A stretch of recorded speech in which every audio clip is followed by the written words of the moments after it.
And as long as you, like if I'm debating with I've got a colleague who I work very close with who's a Muslim, and I can have virtually any debate with him that I want. But I always make sure it's done in the context of I'm talking about religion generally, because basically they all say pretty much similar things. And I always emphasise that it's not just Islam, it's Christianity, it's Judaism, etc. And it seems to be pretty fine with that. And so, you know, you can actually have a debate, but you have to be very, very careful. And obviously you can't come out and kind of insult or call somebody an idiot or whatever. So as long as you keep to the point, then it's pretty much okay. And that's a perfectly legitimate way to have a conversation, but the problem I see with it is that it precludes the sort of conversations that we like to have on the show, which is, okay, let's start by you telling me what you believe and why you believe it. I mean, I don't think you can I don't think it's an easy task to argue with religion as a giant block of stuff that all religious people believe, because there isn't any particular thing. I mean, there is no unifying central theme that ties together both fundamentalist Muslims and Unitarian Universalists and Jainists and whatever. Yeah. We generally like to go after not, oh, well, you are religion X, and all people who are religion X are like this. I just like to restrict it to the guy I'm talking to. What do you think? And does that really make any sense? Well, And if this kind of thing would lead to somebody, it's very difficult. And obviously, if you try and pick on something that is specific to a particular religion, especially Islam, then you are classed as being, if not racist, you're classed as being an Islamophobe. Oh boy! Right. See, this is why this is the problem. If you've ever seen any of Pat Condell's videos on YouTube, oh yeah, he actually deals with the term Islamophobe very, very easily. In the respect that if you look at the term phobia, it means to have an irrational fear of something. Right. Now, there is nothing irrational about fearing somebody who can blow you up, death threats for dressing Muhammad up in a bear costume. Yeah. Now, I like Pat Condell, but I think he has a tendency to go too far in the other direction and come off as kind of a douche, because he actually winds up advocating a lot of things that don't make any sense to me. Like, we should just eliminate radical Islam, and we should start with not letting anybody wear burqas ever. And I'm not comfortable with that. I think you've got to understand the British mentality or the European mentality to understand where Pat's coming from with that.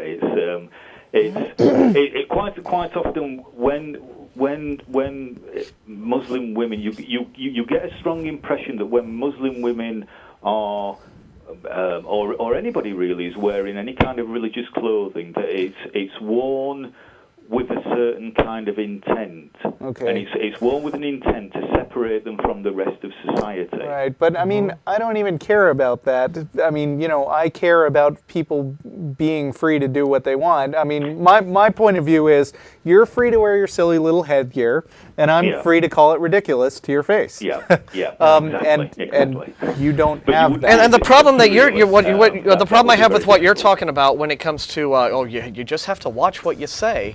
Right then and there, what you've got now is a system that is already sort of skewing any kind of.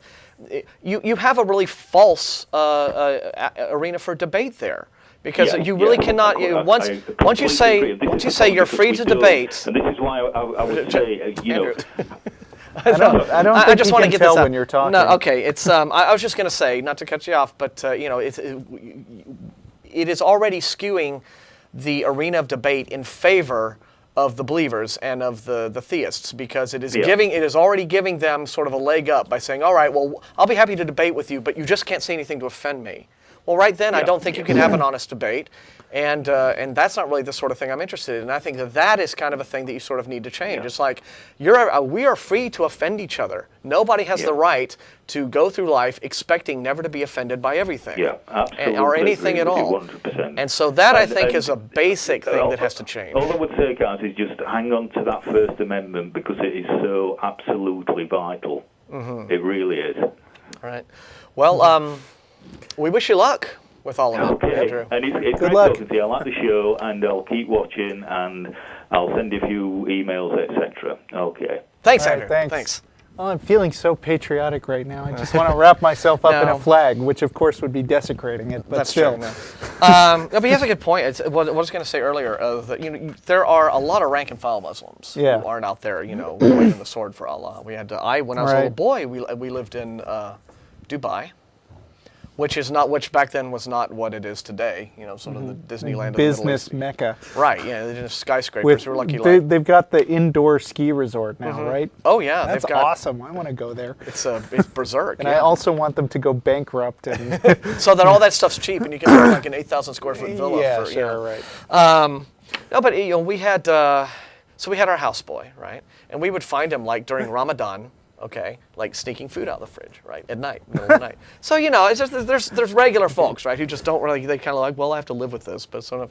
So in terms of like all Muslims being these fundamentalist Islamists, well, that's not really the case. But again, what you have are the worst noisemakers, just cow everyone else, make everyone else afraid, and they just intimidate everybody. Yeah, and you kind of have that here too with the Christians. Yeah, but not so much, right? Because again, Christians still don't have the reputation. I mean, okay, you get the guys walking in and shooting abortion doctors, but you still don't have the reputation for violence is not as strong as it is with Muslims, and so it's a tricky situation. He's in. I liked your idea, though. I wanted to say, which is to play the system Yeah. by just trumping up being offended by everything. Right. Because I mean, if you're not gonna be able to change the rules, then I'm a very strong proponent of using the rules to your best advantage. Yeah, to show how ridiculous the rules are, right? Right.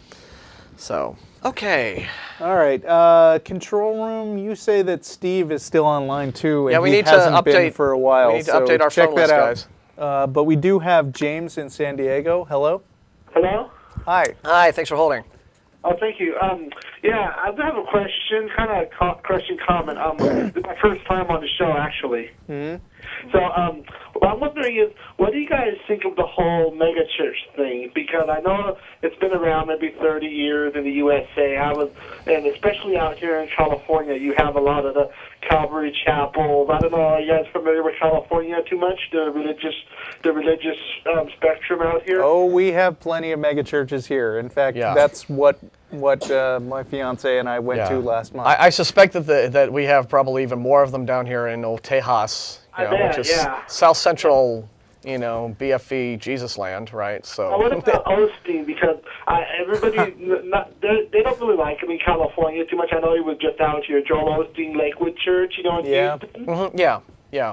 But I bet you guys do this. They have a high turnover rate at that church. Those mega churches, especially Joel Osteen, they'll only stay there for 1 to 3 years and then they'll leave. Okay. Yeah, well, there are fundamentalists, right?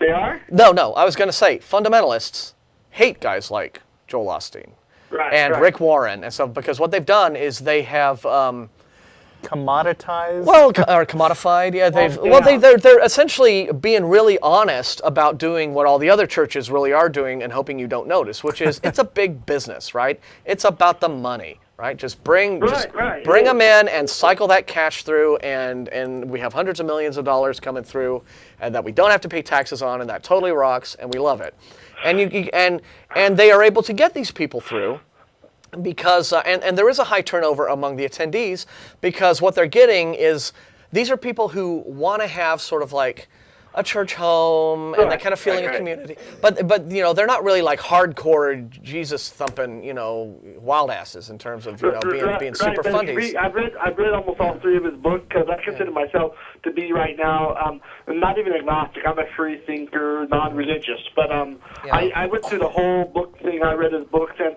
he sounds, if you ever listen to Osteen, he sounds like a robot. He sounds like a very repetitious. He says the same thing over and over and over. Well, what he is he's doing motivational speaking. Okay, he's essentially preaching led to motivational speaking, right? And then now they've brought it back into a church format. So he, as a preacher, he is doing it as a motivational speaker, and that's how he's able to get a larger percentage, a much huger, 35,000 people in a megachurch as opposed to his little, regular little churches, simply because he makes it all generic. He'll have a few platitudes about God that aren't so strong that they alienate people, but it's mainly all about, feel good and you can do anything and everything's awesome and you're great.